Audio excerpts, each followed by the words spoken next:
Welcome back to the Hellscape Garden. A common occurrence I see in online forums and groups is people asking, what is this plant? So in today's episode, we're digging into the world of plant identification apps. Google doesn't always cut it, and your grandmother can't always identify everything. There are tons of apps that promise to ID any plant, weed, or mysterious sprout growing out of your mulch. So today, we're breaking down the top contenders, from science-based botanist brains to apps that are just winging it. First up is PlantNet. This one's basically a nerd with a field guide in their hiking backpack.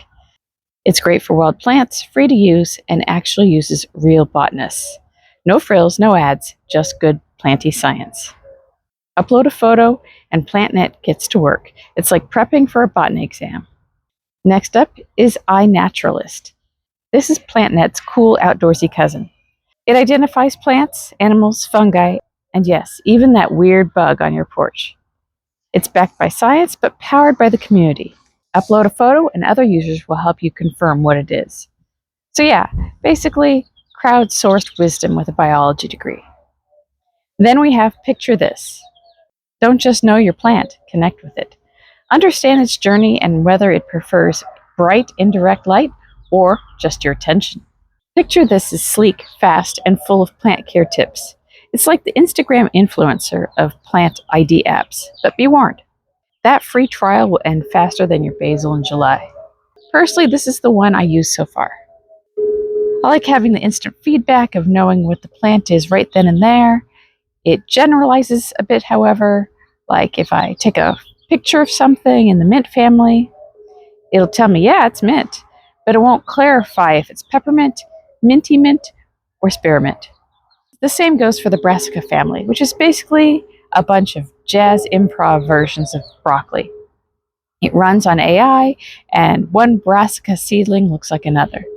It can get more specific in the latter stages of plant development, though. The problem with Picture This is that you have to get used to finding the X to close the ads if you're using the free version. Now you might be wondering, can AIs like ChatGPT or Gemini identify plants? Heck yeah! I tested it with this mystery seedling growing in my pot. I uploaded it to ChatGPT and boom, it called it. It identified it as a young sunflower, with leaf shape, texture, and growth pattern notes to back it up. Gemini also gives solid results, especially with Google Lens baked in. But it's more like your friend who Googles the answer before texting you back. Quick, but not always detailed. I use both ChatGPT and Gemini like my own personal C3PO, answering any questions I may have.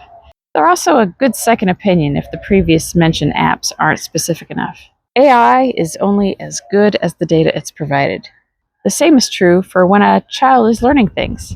I wouldn't trust it too much. Now, don't go using it to identify mushrooms. It's a fine line between yummy, wild trip, liver toxicity, and death. AI is just a tool, but it's the human experience that creates the data that drives it. It may or may not take over the world, but it can be a useful tool in our gardening toolbox, if used wisely. So that's today's episode of the Hellscape Garden. Don't forget to like and subscribe. These videos don't make themselves. Bye-bye!